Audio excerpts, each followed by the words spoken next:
Hey lovely people, have a beautiful day. అందరికీ నమస్కారం. అందాల లోగిలికి స్వాగతం. ఇప్పుడు మనం కథ యొక్క 20వ ముగింపు భాగాన్ని విందామా? ఇక కథలోకి వెళ్తే, మనోజ్ తలదించుకుని సారీ అంకుల్ అన్నాడు. సరే ఇదంతా మీ అమ్మా నాన్నలకి తెలుసా అని అడిగాడు ఆయన. నాకు ఫాదర్ మదర్ లేరంకుల్, నా చిన్నప్పుడే చనిపోయారు. నాకున్నది మా బామ్మ, అన్నయ్య, వదినలే అన్నాడు మనోజ్. అతని వంక జాలిగా చూశాడు రాఘవ. మరి పూజిత గురించి మీ బామ్మకి చెప్పావా? లేదంకుల్, ఫస్ట్ మీకే చెప్పాను. బట్ పూజిత విషయం, పూజితని ఇష్టపడుతున్నానన్న విషయం మా అన్నయ్యకు తెలుసు అన్నాడు మనోజ్. జరిగిందంతా విన్నాక ఏం చెయ్యాలో తోచలేదు రాఘవకి. అందులోనూ సుందరరామరాజు ఆత్రిజలని చూసిన తర్వాత రాఘవ ఆలోచనలు మొద్దుబారిపోయినట్టు అయిపోయాయి. మీరు పూజిత దగ్గరకు వెళ్ళండి అంకుల్, తను ఇంకా ఏడుస్తుందేమో, నన్ను చూస్తే కోపం తెచ్చుకుంటుంది, నేను బయలుదేరుతాను అంటూ కుర్చీలో నుంచి లేచాడు మనోజ్. మనోజ్ మాటల్ని, ప్రవర్తనని గమనించిన ఈ కొద్దిసేపట్లోనే మనోజ్ మంచి కుర్రాడని అర్థమైంది రాఘవకి. కానీ మనోజ్కి తగినది ఎవరు? తను పూజితని పెళ్లి చేసుకోవాలా, ఆత్రిజని పెళ్లి చేసుకోవాలా? ఇప్పటి వరకు లోకానికి తెలియని సుందరరామరాజు గారి కన్న కూతురు పూజితని పెళ్లి చేసుకోవాలా, లేక తన కూతురైన ఆత్రిజని పెళ్లి చేసుకోవాలా? మనోజ్కి ఇష్టం లేకపోయినా పెళ్లి కుదుర్చుకున్నారు కాబట్టి నా సొంత కూతురు ఆత్రిజని చేసుకోమని శాసించాలా అన్న ఆలోచనలు రాఘవ మెదడుని వేడెక్కిస్తున్నాయి. ఆ గజిబిజి ఆలోచనల్లో నుంచి బయటికి వస్తూ, సరే తర్వాత మాట్లాడదాం, నువ్వు వెళ్ళు అన్నాడు రాఘవ. మనోజ్ వెళ్ళగానే పూజిత, బంగారు తల్లి, పూజిత అని పిలుస్తూ ఆమె గదివైపు వెళ్ళాడు రాఘవ. మనోజ్ వెళ్ళగానే పూజిత ఒక గొప్పింట్లో అష్టైశ్వర్యాలతో సుఖ సంతోషాలతో పెరగాల్సిన బిడ్డ అన్న భావనతోనే ఎన్నాళ్ళు పూజితని మహారాణిలా అపురూపంగా చూసుకుంటూ వచ్చాడు రాఘవ. సమయం 2 గంటలయ్యింది మధ్యాహ్నం. ఆత్రిజ రాయిలా నిలబడింది. ఇంటికి వచ్చినప్పటి నుంచి సుందరరామరాజు గారు కూతుర్ని బుజ్జగించి ఏదో ఒక సంజాయిషి చెబుతూనే ఉన్నాడు. కానీ వాటిని పట్టించుకోలేదు ఆత్రిజ. మధ్యాహ్నం భోజనానికి రమ్మని ఆత్రిజని గట్టిగా పిలుస్తూ డైనింగ్ టేబుల్ దగ్గరకు వచ్చారు సుందరరామరాజు. అదిగో అప్పుడు తనలోని కోపాన్నంతా కక్కుతూ, నాకేం అర్థం కావట్లేదు డాడ్, నీ బిహేవియర్ ఏంటో. నేను ఎంత వద్దని చెప్పినా ఎందుకు వెళ్ళావు? నేను దాన్ని పిలవద్దు అన్నాను, బట్ నువ్వు పిలవడానికి వెళ్ళావంటే ఐ అండర్స్టూడ్ డాడ్. నేను నో అన్నా కూడా నువ్వు వెళ్ళి వాళ్ళని పిలవాల్సిన అవసరం నీకేంటి అని నిలదీసింది ఆత్రిజ. కూతురికి ఏమని సమాధానం చెప్పాలో అర్థం కాలేదు సుందరరామరాజు గారికి. పూజిత రూపాన్ని చూడకముందే ఆమె స్పర్శ తనలో ఏదో అనురాగాన్ని తట్టి లేపింది అని చెప్పడానికి ఆయనకి మనస్సు రాలేదు. పూజిత రూపాన్ని చూసిన తర్వాత ఆ అనురాగం మమతానురాగంగా మారిందంటే ఎవరైనా నమ్మలేని విషయమే. అందుకే ఏమీ చెప్పలేక ఆధారం కోసం తన జేబులో నుంచి ఒక ఫోటోని తీసి పట్టుకున్నారాయన. అరే నాన్న అని ఆప్యాయంగా పిలిచి ఫోటోని ఆత్రిజకి ఇచ్చారు. ఆ ఫోటో తీసుకుని చూసింది ఆత్రిజ. దాన్ని చూడగానే ఆమె నిశ్చలనమైంది. కొన్ని సెకండ్లు స్తబ్దుగా ఉండిపోయింది. ఆమె కళ్ళల్లో సన్నని కన్నీటి పొర మెదిలింది. ఆ ఫోటో ఆత్రిజ వాళ్ళ అమ్మ ప్రభావతిది. ప్రభావతి చనిపోయినప్పుడు తీసిన ఫోటో. దాని మీద నుంచి చూపు తిప్పుతూ, ఇప్పుడు తండ్రి ఈ ఫోటో ఎందుకు చూపించారో అర్థం కాక తండ్రి ముఖంలోకి ప్రశ్నార్థకంగా చూసింది ఆత్రిజ. బాగా అబ్జర్వ్ చేసి చూడు నాన్న, అమ్మ కళ్ళని చూడు అని చెప్పారు సుందరరామరాజు గారు. అలా అంటున్నప్పుడు ఆయన గొంతుక భారంగా మారింది. ఆత్రిజ ఆ ఫోటోలోని తల్లి కళ్ళ వంక చూసింది. అందులో ఆవిడ రెప్పలు మూసి ఉన్నాయి. ఏమీ అర్థం కాక ఆ ఫోటోని తండ్రిని మార్చి చూసిందామె. అమ్మకి కంటిరెప్ప మీద పుట్టుమచ్చ ఉంటుందిరా, అదే మీ అమ్మకి అందం అనుకునేవాణ్ణి అన్నారు సుందరరామరాజు గారు. ఈసారి బాగా పరిశీలనగా ఫోటోని చూసింది ఆత్రిజ. నల్లగా కనిపిస్తున్న పుట్టుమచ్చ ఆత్రిజకి కూడా చిత్రంగా అనిపించింది. ఎప్పుడూ తల్లి ఫోటోల్ని గమనించినందుకు నొచ్చుకుంటూనే తండ్రి ఇప్పుడు ఈ విషయం ఎందుకు చెప్తున్నాడా అన్నట్టు సందేహంగా చూసిందామె. పూజితకి అదే కంటిరెప్ప మీద ఇలాగే పుట్టమచ్చ ఉందిరా అని ఉద్వేగంగా అన్నారాయన. అంతే, వెంటనే చాలా తేలికగా నిట్టూర్చి, అలాగే పుట్టుమచ్చ ఉంటే ఇప్పుడేంటి అని ప్రశ్నార్థకంగా మొహం పెట్టింది ఆత్రిజ. అమ్మకి ఉన్నట్టే ఉంది కదా, అందుకేనేమో పూజితని చూస్తుంటే అని ఆపేశారు సుందరరామరాజు గారు. పూజితని చూస్తుంటే మమ్మీ గుర్తుకొస్తుందా? ఇంకా నయం, మమ్మీనే పూజితగా పుట్టిందనలేదు. ఇంత ఫూలిష్గా ఆలోచిస్తున్నావేంటి డాడ్? కంటి మీద పుట్టుమచ్చ ఉన్న వాళ్ళందరూ మమ్మీకి డూపే అంటే ఎలా అని తండ్రి మీద జాలి పడుతున్నట్టుగా అడిగిందామె. అదొక్కటే అని కాదురా, సంథింగ్ ఈజ్ దేర్. నువ్వు ఒకసారి అమ్మ ఫోటోల్ని బాగా చూడు. పూజితలో అమ్మ పోలికలు కనబడడం లేదు అని ఎంతో ఉద్వేగంతో అన్నారాయన. ఆత్రిజ పుట్టి నెల వయసులో ఉండగానే ఆమె తల్లి ప్రభావతి చనిపోయింది. తల్లి ముఖం కూడా తెలియకుండా పెరిగింది ఆత్రిజ. తెలియాల్సిన అవసరం రాకుండా పెంచారు సుందరరామరాజు. ఇప్పుడు తండ్రిలోని ఉద్వేగానికి విచలితరాలవుతూ ఫోటో వంక ప్రతీక్షగా చూసింది ఆత్రిజ. ఆమె అలా మెత్తబడటం కోసమే చూస్తున్న ఆయన ఆత్రిజ చేతిని పట్టుకుని గబగబా బెడ్రూంలోకి తీసుకెళ్లారు. ఒకలాంటి భావావేశంతో పాత ఫోటో ఆల్బంలని తీసి ఉద్వేగంగా మంచం మీద పడేస్తున్నారాయన. ఆ బరువైన ఆల్బంలు ఫామ్ బెడ్ మీద పడుతూనే రబ్బరు వాటిలాగా ఎగిరి పడుతున్నాయి. మంచం మీద కూర్చుని ఒక ఆల్బంని చేతిలోకి తీసుకుంది ఆత్రిజ. అంత క్రితం వరకు చిందులేసిన కోపాన్ని మరచి చిన్నప్పుడెప్పుడో చూసిన ఆ ఫోటోల్లోని తల్లి ముఖాన్ని గుర్తు చేసుకుంటోంది ఆత్రిజ.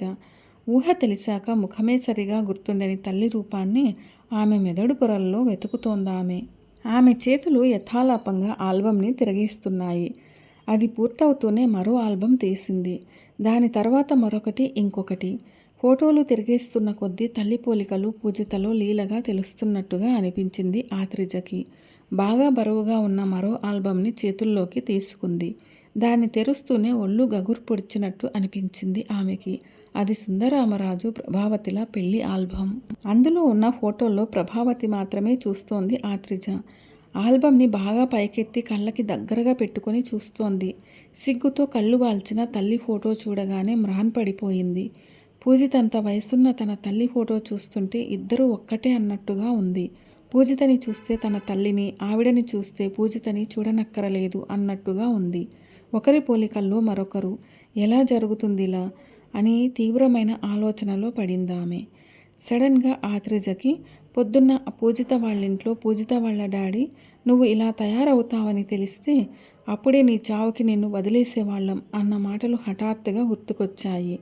తండ్రి అన్నట్టు సంథింగ్ ఈజ్ దేర్ అని అనిపించింది ఆత్రిజకి.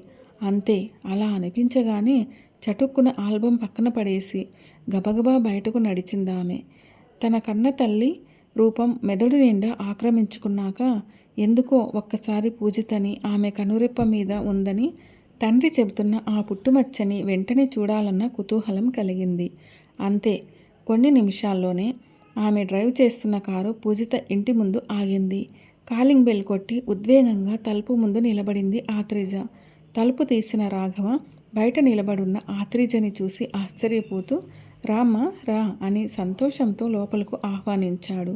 ఆత్రిజ లోపలకు రాగానే కూర్చోమని చెప్పి గబగబా పూజా గదిలోకి వెళ్ళి అక్షింతలు తెచ్చాడు రాఘవ. వాటిని కుర్చీలో కూర్చున్న ఆత్రిజ తలపై చల్లుతూ నిండు నూరేళ్లు సుఖ సంతోషాలతో చల్లగా వర్ధిల్లు తల్లి అన్నాడు.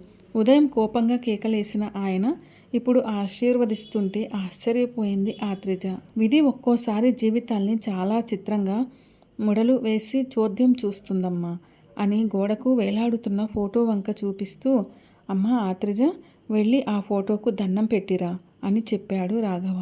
ఆయన మాటల్ని పట్టించుకోకుండా పూజిత కోసం లోపలి గదువల వైపు చూసింది ఆత్రిజ. రాఘవ ఆజ్ఞాపిస్తున్నట్టుగా మళ్ళీ చెప్పాడు. అయోమయంగా ఆయన్ని చూస్తూ ఫోటో దగ్గరకు వెళ్ళి దండం పెట్టిందామె. ఆ ఫోటో వంక ఆత్రిజ వంక తృప్తిగా చూశాడు రాఘవ. అయోమయంతో ఊగిసలాడుతున్న ఆత్రిజ దగ్గరకొచ్చి ఈ ఫోటోకి దండం ఎందుకు పెట్టమన్నానా అని అనుకుంటున్నావా అని ఒక సెకను ఆగాడాయన. ఎందుకంటే ఆమె నీకు జన్మనిచ్చిన తల్లి కాబట్టి అని ఖంగుమన్న కంఠంతో చెప్పాడాయన. ఆయన మాటలు వినగానే తన పక్కన బాంబు పేలినంతగా ఉలిక్కిపడింది ఆత్రిజ. కొన్ని క్షణాల క్రితం తన కన్న తల్లి అనుకుంటూ ప్రభావతి ఫోటోల్ని చూసి మెదడు నిండా ఆ రూపాన్నే నింపుకుని ఇక్కడకు వచ్చిన ఆమెలో రాఘవ చెప్పిన విషయం కల్లోలాన్ని రేపింది. రాఘవ వైపు తిరిగి నమ్మలేనట్టుగా కళ్ళని విప్పార్చి చూసిందామె. ఆత్రిజ ఆశ్చర్యాన్ని గమనించిన ఆయన నువ్వు నిస్సందేహంగా మా బిడ్డవే తల్లి అని ఆత్రిజ వంక అపురూపంగా చూశాడు రాఘవ. ఆయన చెబుతున్నది వింటున్న ఆత్రిజకి నోట మాట రాలేదు. గుడ్లప్పగించి ఇదెలా సాధ్యం అన్నట్లుగా ఆయన్నే చూస్తోందామె.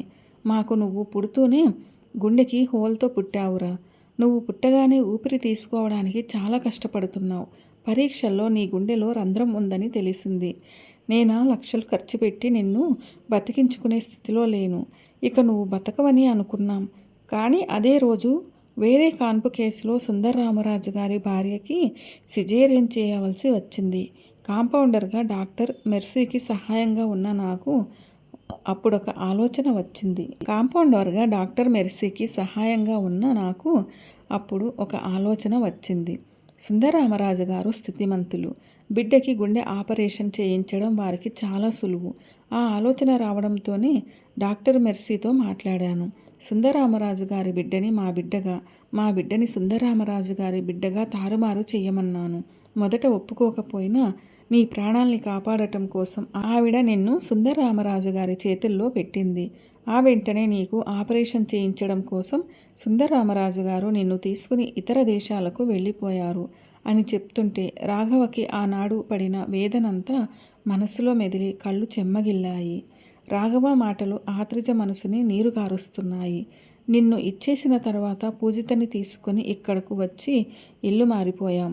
నిన్ను వాళ్ళకి ఇచ్చేసిన విషయం నేను తట్టుకోగలిగాను, కానీ మీ అమ్మ దాన్ని జీర్ణించుకోలేకపోయింది. నేను డబ్బు సంపాదించలేకపోవడం వల్లే, నా అసమర్థత వల్లే తను 9 నెలలు మోసి కని తన సొంత కూతుర్ని పారేసుకోవాల్సి వచ్చిందంటూ ప్రతి క్షణం బాధపడేది. నిన్నే తలుచుకుంటూ ఆ కోపంతో నన్ను దూషించేది. పూజితని అశ్రద్ధ చేసేది. ఎన్నిసార్లు నచ్చచెప్పినా తనలోని తల్లి ప్రేమని చంపుకోలేకపోయింది. మాకు దూరమై వెళ్ళిపోయింది అని చెబుతుంటే రాఘవ కళ్ళలో నుంచి నీళ్లు రాలిపడ్డాయి. గద్గద గొంతుతో చెబుతున్న రాఘవ మాటలకి ద్రవిస్తున్న కళ్ళతో తలెత్తి కన్నతల్లి ఫోటో వంక చూసింది ఆత్రిజ. ఈయన తన కన్న తండ్రి అనుకుని రాఘవని చూస్తుంటే ఇన్నేళ్ళు దర్పం నిండిన ఆమెలోని అభిజాత్యం మెల్లగా కరుగుతోంది. తడి చేరుతున్న కళ్ళతో రాఘవ ముఖంలోకి చూస్తూ డాడీ అని ఆప్యాయంగా పిలిచింది ఆత్రిజ. ఆమె నోటి వెంట ఆ పిలుపు వింటూనే సంతోషంగా కూతుర్ని చూశాడు రాఘవ. ఎక్కడో కలిగిన కుటుంబంలో పెరిగిన తన కూతురు తనంతాయి తన కళ్ళ ముందుకొచ్చి నాన్న అని పిలవడాన్ని ఊహించని వాడిలా అమిత ఆనందపడ్డాడు రాఘవ.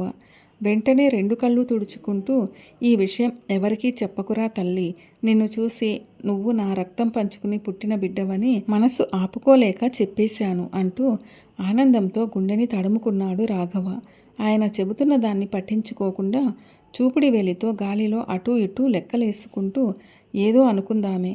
తర్వాత అంటే పూజిత డాడీకి డాటరా, అంటే మా డాడీకి కూతురా అని అడుగుతూ తాను అడిగిన విధానానికి తానే తడబడుతూ నవ్వింది ఆత్రిజ. రాఘవ కూడా నవ్వుతూ కళ్ళల్లోని చెమ్మపోయేలా గట్టిగా తుడుచుకున్నాడు. పూజిత మీ డాడీ కూతురే అంటూ నవ్వాడు. ఎందుకు ఆత్రిజ మనసులో ఏదో హాయి నిండుతుంటే గుండె నిండుగా గాలి పీల్చుకుని గాఢంగా వదిలిందామె. చిరునవ్వుతో రాఘవ వంక చూసి డాడీకి ఈ నిజం తెలియకపోయినా పూజితని డాడీ గుర్తుపట్టేశారు తెలుసా అని రహస్యం చెబుతున్నట్టుగా అంది. ఆశ్చర్యపోతూ ఎలా అన్నట్టు ఆమె వంక చూశాడు రాఘవ. ఇంటికెళ్ళిన తర్వాత అచ్చం మీ మమ్మీకి ఉన్నట్టే పూజిత కంటి మీద పుట్టుమచ్చ ఉంది, పోలికలు కూడా అలాగే ఉన్నాయి అంటూ మమ్మీ ఫోటోలన్నీ నా ముందు పడేశాడు. వాటిలోని పుట్టుమచ్చని పూజిత కంటి మీద ఉన్న పుట్టుమచ్చని కంపేర్ చేద్దామని నేను ఇక్కడికి వచ్చాను అని ఎంతో ఉత్సాహంగా చెప్పింది ఆత్రిజ. వింటున్న రాఘవ ఆమె చెప్పిన విధానానికి నవ్వేశాడు. ఆత్రిజని కళ్ళ నిండుగా చూస్తుంటే ఉదయం నుంచి ఎంత ఓదార్చినా ఏడుస్తూనే ఉన్న పూజిత ముఖం గుర్తుకొచ్చింది రాఘవకి. ఆత్రిజని చూసి నీ పెళ్లి ఆగిపోవడంలో పూజిత చేసిన తప్పేం లేదురా అని మెల్లగా అన్నాడు రాఘవ. పెళ్లి ప్రస్తావన వచ్చేసరికి మనోజ్ గుర్తుకొచ్చి గంభీరంగా మారింది ఆత్రిజ ముఖం. సుందరరామరాజు గారు ఆత్రిజలు వెళ్ళిపోయిన తర్వాత మనోజ్ ఇక్కడకు రావడం దగ్గర నుంచి అతను చెప్పిన విషయాలని ఆత్రిజకి చెప్పాడు రాఘవ. నమ్మశక్యం కానట్టుగా కళ్ళింత చేసుకుని విన్నది ఆత్రిజ. అంతా చెప్పి పూజిత తెలిసి ఏ తప్పు చేయకపోయినా ఇలా మాట పడాల్సి వచ్చిందేంటని చాలా బాధపడుతోందిరా. అది నీకు తోడుబుట్టినదే అనుకో, తన తప్పుని క్షమించరా అని అర్థిస్తున్నట్టుగా అడిగాడు రాఘవ. చాచా మీరు ఇలా అడగాల డాడీ, ఇందులో మా తప్పు ఉంది. మనోజ్ నన్ను రిజెక్ట్ చేయకూడదని ముందే ప్లాన్ చేసి పెళ్లి ఫిక్స్ చేసుకున్నాం. అయ్యో అని నిట్టూర్చింది ఆత్రేజ.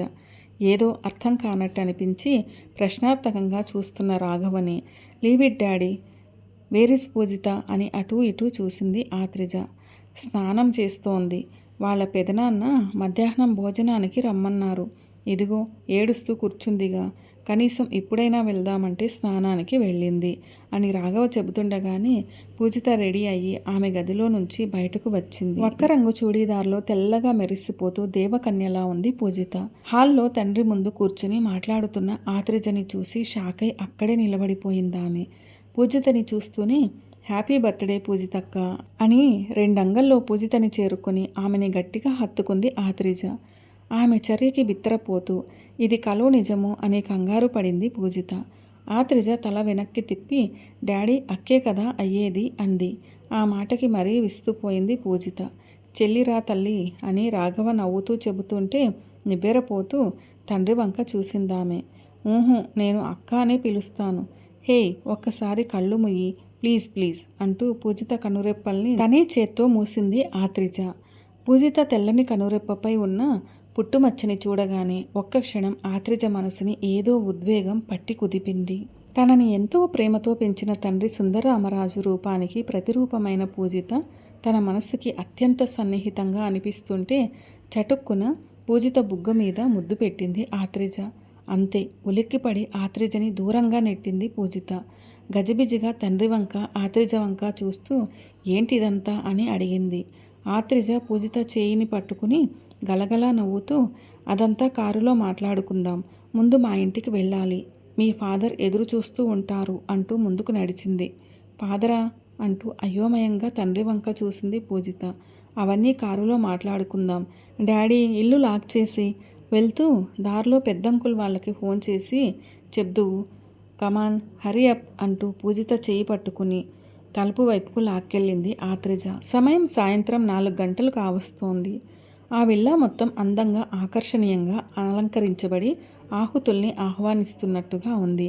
అప్పటికే వచ్చిన కొందరు అతిథులు ఆ ఇంటి అలంకరణని గమనించి చూస్తున్నారు. సుందరరామరాజు గారు మాత్రం లాన్లో అనిశ్చితంగా పచార్లు చేస్తున్నారు. సెల్ ఫోన్ కూడా తీసుకెళ్లకుండా ఎక్కడికి వెళ్ళింది అని కంగారు పడుతూ ఆత్రేజ కోసం ఎదురు చూస్తున్న ఆయన సరిగ్గా అప్పుడే ఆత్రేజ కారు లోపలకు వచ్చి ఆగడంతో గబగబా అటువైపు నడిచారు. కారులో నుంచి దిగుతున్న పూజితని రాఘవని చూసి బొమ్మలా ఉండిపోయారాయన.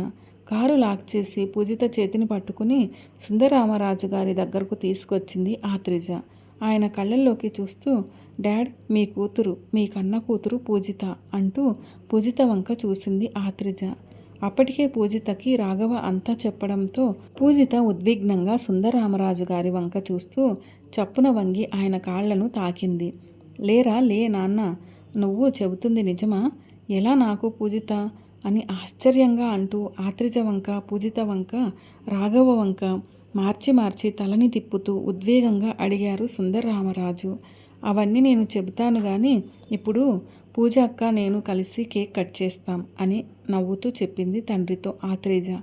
ఆనందంతో ఆత్రేజ, అపనమ్మకంతో పూజిత, అయోమయంతో రాఘవ, ఆపుకోలేనంత కుతూహలంతో సుందరరామరాజు గారు అందరూ ఇంట్లోకి నడిచారు. సమయం రాత్రి 7 గంటలు కావస్తోంది. తన ఆహ్వానాన్ని మన్నించి వచ్చిన అతిథులందరికీ ధన్యవాదాలు తెలిపారు సుందరరామరాజు. ఆయన ఆత్రేజని రమ్మంటూ ఆహ్వానించారు. కొన్ని క్షణాలకి ఆత్రేజ ఆమె పక్కనే కుందనపు బొమ్మలా నడిచి వస్తున్న పూజితని చూసి తన కళ్ళని తానే నమ్మలేకపోయాడు.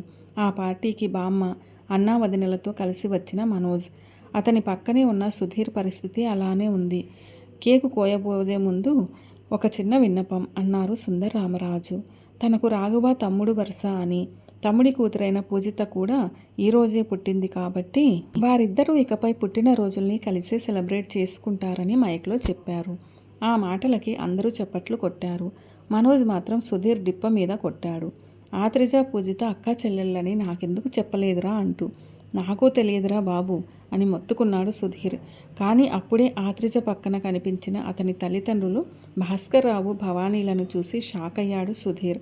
సరిగ్గా అప్పుడే రింగ్ అయిన తన సెల్ ఫోన్ని పట్టుకుని గజిబిజి పడుతూ మనోజ్ నుంచి దూరంగా వెళ్ళాడు సుధీర్.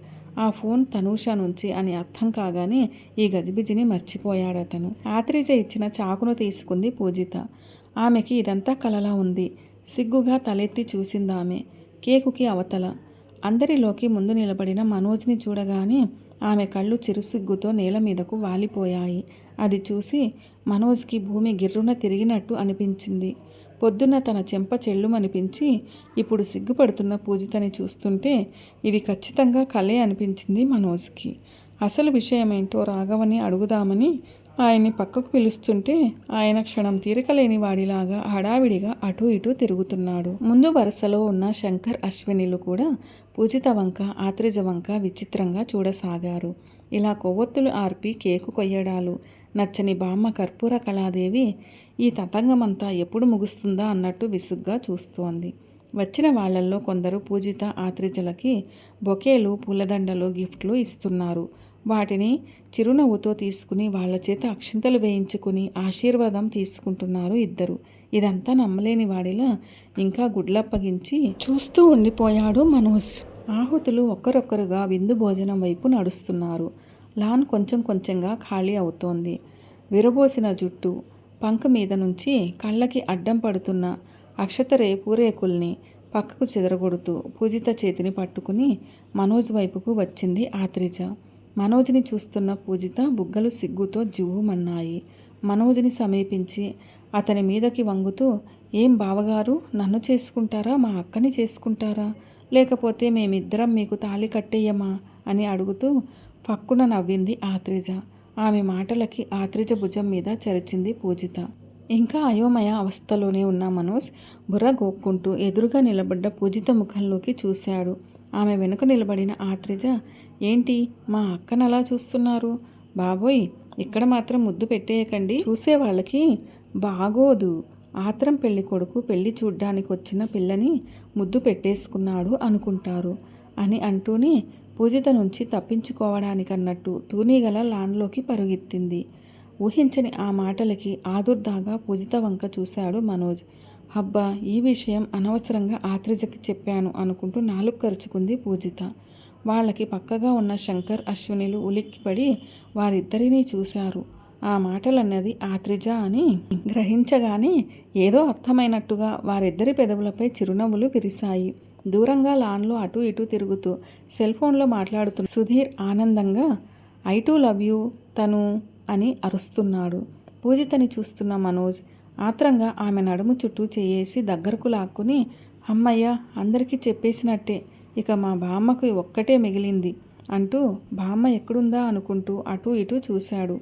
సుందరరామరాజు గారి పక్కన కూర్చుని ఏదో మాట్లాడుతున్న అతన్నే సీరియస్గా చూస్తోంది బామ్మ కర్పూర కళాదేవి. ఆవిడని చూడగానే గతుక్కుమని పూజిత నడుము మీద నుంచి చెయ్యి తీసేశాడు మనోజ్. మనోజ్ కంగారుని చూసి హాయిగా నవ్వింది పూజిత. కథ సమాప్తం. ఆత్రం పెళ్లి కొడుకు అనే ఈ కథ ఎలా అనిపించింది మీకు? నచ్చిందా? నచ్చినట్లయితే వీడియోను లైక్ చేయండి, మీ ప్రియమైన వారందరికీ షేర్ చేయండి. అలాగే మన ఛానల్ను సబ్స్క్రైబ్ చేసుకోవడం అస్సలు మర్చిపోవద్దు. వీడియోను చివరిదాకా చూసి కథను పూర్తిగా విన్నందుకు ధన్యవాదాలు. ఈ కథపై మీ విలువైన అభిప్రాయాలను కామెంట్ సెక్షన్లో తప్పకుండా తెలియజేయగలరు. మరిన్ని మంచి కథల కోసం స్టే ట్యూన్. అందాల లోగిలి. See you all in another video. Till then, keep smiling and be happy. A very special thanks to the story writer for this wonderful and amazing story.